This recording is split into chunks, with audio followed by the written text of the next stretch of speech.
the happiest Feather Duster, but there's so much stuff she has for the Labyrinth matchup. Actually, her version of the deck is pretty tacked out to beat that matchup, because we have Ash Blossom and Joy Spring in the main deck, there's Pankratops in the main deck, and those cards certainly are going to be able to help her, even going second.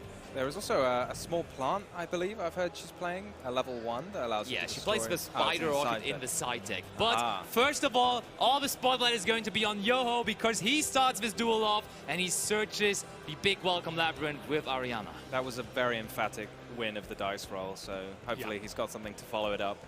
I mean, this matchup is incredibly difficult for the Rika deck, and losing the dice roll even makes it harder. By the way, if Yoho wins this would be the third event in a row that we're casting internationally with a German in the finals, right? That is indeed true, and also after the win at German Nationals by Dinkabui, this would again be Labyrinth in the finals of a big tournament. But it's over to Jessica, and it's only 2 back row. One of them certainly is going to be Big Welcome Labyrinth, one of them is going to be Unknown, but there is this time the Lord of the Heavenly Prison. And honestly, it's pretty good because it does play around the Harpist Feather Duster right away. That is true. Maybe he was watching the table next to him. Just to mention, you guys being so proud of your German competitors, I should point out that this is could be 2 years in a row that an English person wins with Rika. No Totally, that would be a hero story as well. Statistics again, guys, and it looks like Yoho actually expected this die here, expected the Loki to hit the field, and now we are already welcoming something big time. Totally, and I think we're just going for Lovely here. I think the way for Yoho is here just to immediately get that Loki off of the field. I imagine that would be the way here, because that's the only reason why you would right away use the big welcome Labyrinth here. Yeah, that makes a lot of sense to me. Otherwise, you might have Oh, but no, it is Cooklock. And honestly, Cooklock kind of makes me think that we want to eradicate her here. But is Rika really the deck we want to eradicate her on? I'm not sure. I mean, maybe we're going to play this Lord of the Heavenly Prison now. Oh, along with the Ariana. So, and then use the Cooklock to activate whatever we set. There we go. Cooklock is being chained as well. And we can fetch out one of our cards from our deck with the Lord of the Heavenly Prison. And even if it is a trap card, Cooklock enables it to be activated right away. Yeah, quite a fun card, Cooklock, just activating one trap card. That could be really powerful because trap cards are often... Oh, but that was the Rumor Cannon, wasn't it? Yeah, and that card just actually saved him in his top 8 match. His opponent Baptiste had 3 powerful monsters on the field, and he just Rumor Cannon and took a turn off of him. Totally, a really good card at the moment. In Labyrinth decks, of course it is, but on top of that, even other decks have been playing this card now. As a thrust target, it really is powerful. But Yoho really did nothing about the Loki so far. Yeah, interesting why he made a bunch of plays there and then didn't activate anything to interrupt. True, yeah, I agree. Jessica. It seems like normally you wait to activate your trap cards until you're going to do something to interrupt your opponent. If he wants to eradicate her, he wants to wait until the sowing is added to the hand. True, but I mean, we took the Rumor Cannon, so I assumed we would just go after a monster that we could book, but now there's a linked monster that cannot be booked. Yeah, he could have set the Eradicator. The Rumor Cannon, of course, will send the Sunseed Locust to the graveyard. Yeah, it kind of does the same at the end of the day, you're right. Yeah, you do have to wait until... Oh, well, I suppose you've got your own monsters to set face down. You can't activate it unless there's at least a monster on the field that's going to get set face down. But now you're opening up yourself to a Harpy's Feather Duster, right? That is indeed true, but there is the normal summon of the Sunseed Twin. That is not the one you want to draw, really. No, that is a card you want to special summon out with the sowing, usually. Oh, did we see a sphere mode there in Yo's hand? I mean, Yo is running the card, that's for sure. I think I saw it. I think I saw flashes of it. It's a very scary card. It is indeed. I think his list actually looks quite similar to the one of Dinkabui, and that also played Super Polymerization, which is being activated right here. Super Polymerization, incredibly powerful lately. This card just integrated into the deck by Dinkabui and Jack Verma at the German National Championship, and it made the deck so much more powerful. It is so much better going second now, and also going first, having a Super Polymerization set. Crazy. And I think that explains now why we did all of the other stuff before, because we wanted to draw a card with the Ariana, so we had something to discard with the Super Polymerization, because the last card in hand might be very valuable. Yeah, it makes sense to draw a card before you're choosing what to discard. I love Garura coming into play here. There's so many fusions nowadays. Almost anything your opponent has in play, you can super polymerization away. Yeah, now there is the sowing. This will most likely special summon out another copy of Lokai. There it is. And it looks like we're back to square one right here. Kinda, right? But there is still the Ruma Cannon, so we have to worry about that. There's also the yeah, I suppose now we've used the Sunseed Sowing as well. And the normal summon.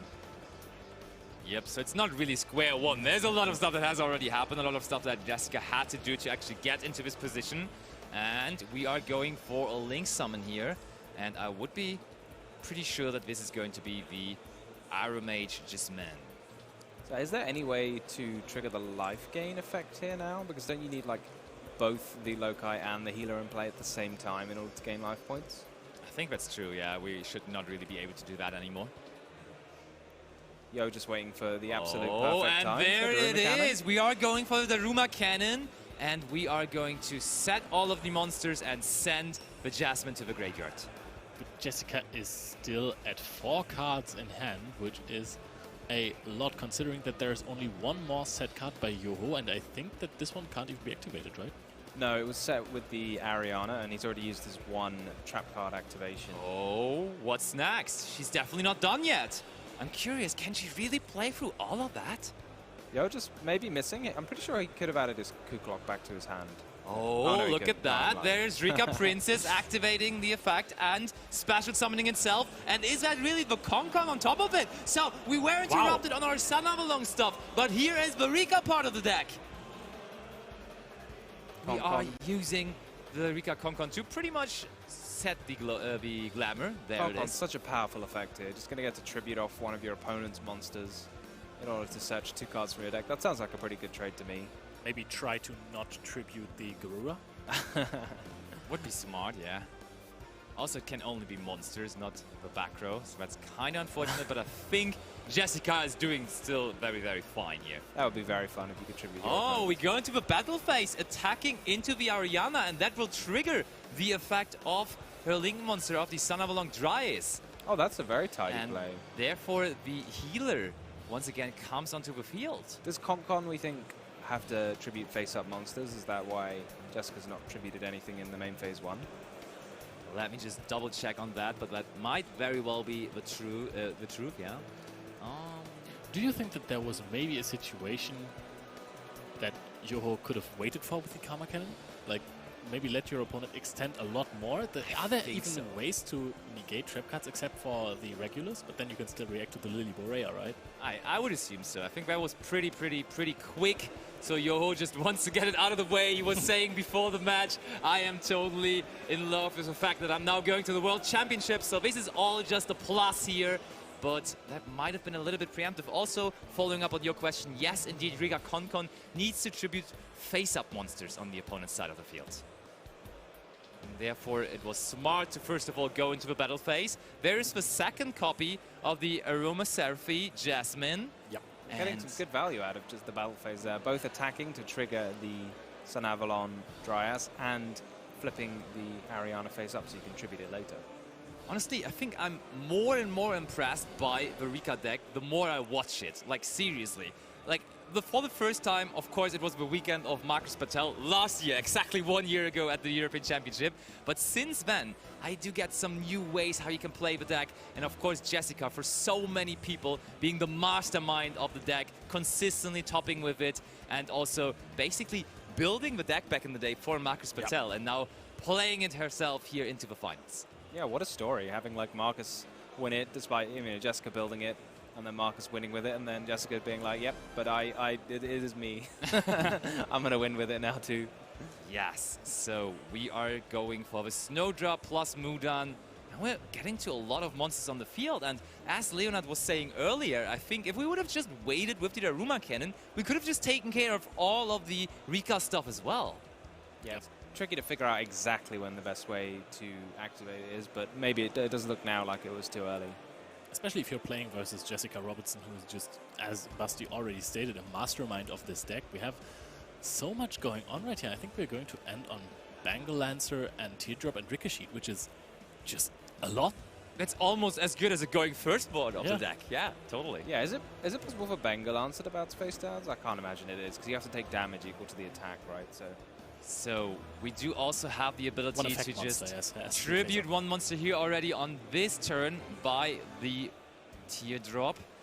Another card being sat. And look at Yoho, he was really, really happy after he rolled that 12 to begin the duel. But now he's kind of unsatisfied with the direction that first game has taken so far. Yeah, I feel like when a lot of people say that this matchup is favored for the Labyrinth, I think the key cards you need to find are things like Skill Drain, maybe Goes and Match as well. I think there's a lot of different attributes going on between Rika and Sunavalon.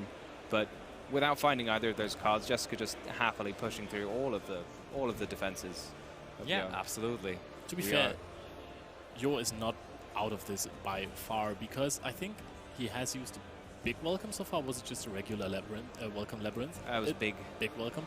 And he also has the Garura, so the battle phase is not the most important phase for the Labyrinth deck, so he can actually just crash with the Garura and get another draw and maybe find himself back into this game. The thing is, we probably just are going to give that Garura back into the extra deck, aren't we? Because there's not that many great cards to bounce back to the hand, like main deck monster-wise from the Labyrinth deck, so you could just also go after the Garura to deny the draw. So we're normal summoning the Ariana now. Is there maybe a possible link play? That's a good question. Let Doesn't me normally just happen with Labyrinth, does it? check the extra deck. In terms of link monsters, I can tell you there's a Nightmare Phoenix, which might be handy here. Oh, we are immediately going to tribute the Ariana. That's strong. Also, Muckracker is a card that is not only being played in the Live-Turn Runic Sprite deck, but also this Labyrinth deck. Oh, another big welcome. Jessica is considering her Rika sheet here. I don't know what the point behind that would be. We're going to resolve the big welcome and immediately add back card from the field. So I don't think that we're going to put back the Garura in the extra deck. You reckon Yo has got an English copy there in his graveyard? Do you reckon that was... Because Jessica think so, yeah. motioned to read it, and then... was that a concession maybe from Oh, Yo? wow! Jessica Robinson leading 1-0 after going second against Yoho's Labyrinth deck.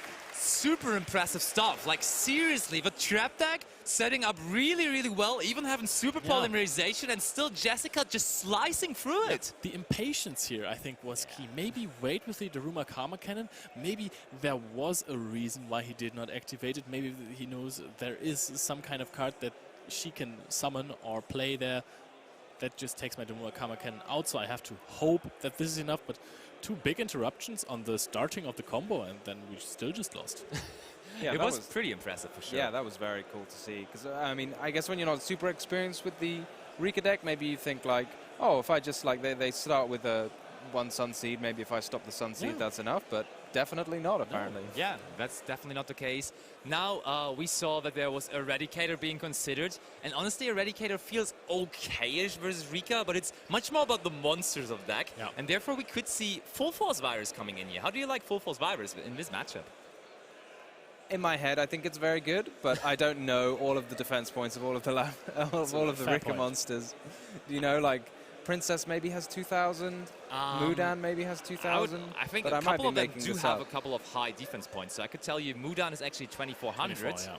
And Rika Princess is pretty small. Yeah, Oh, she's Princess 0-0. is 0. Okay, But so that sounds pretty good. On the other hand, getting Princess into the graveyard also is a double-edged sword because Barrett can use its effects. So it's also not very perfect. On the other side, Jessica Robinson certainly not going to bring in one of the most popular side deck cards this weekend, being Drone Lockbird. That doesn't do anything versus the Labyrinth deck. But evenly matched and Cosmic Cyclone do look a whole lot better. She respected the back row deck a lot. And the card we mentioned earlier, the Predaplant Spider Orchid, card that you can search with Rika Glamour.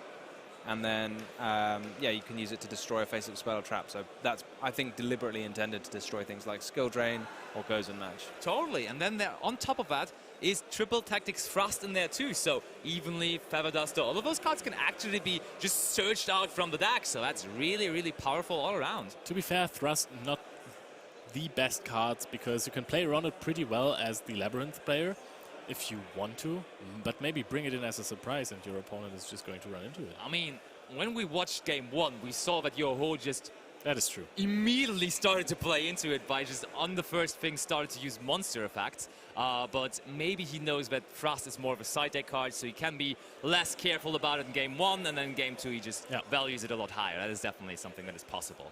I'm incredibly hyped for this, and I think the cutting has been done on the deck, so let's go right back to the table for game number 2.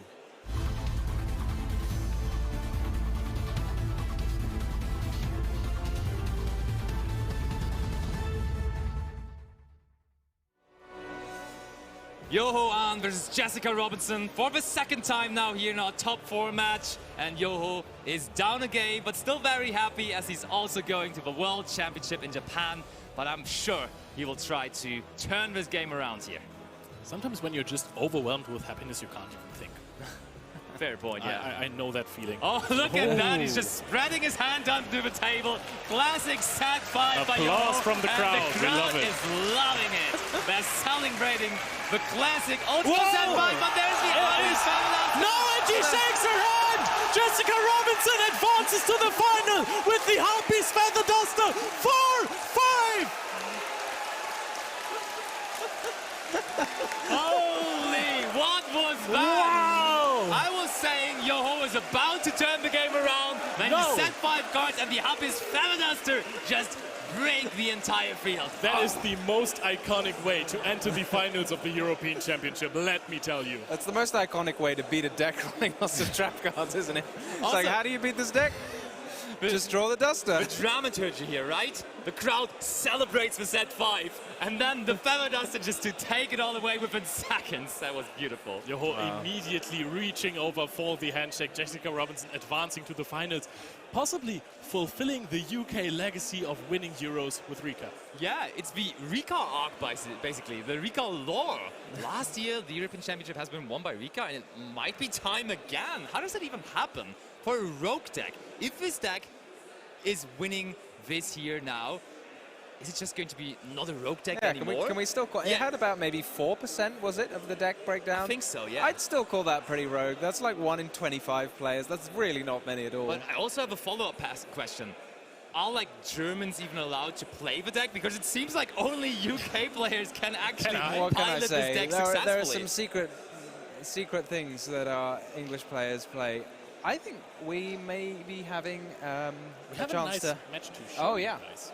Go for it. Yes, of course. So we have the last playoff match of the points qualifier, and we are just going to show you that now so you can experience all of it. So guys, see you back in the finals. Don't go anywhere.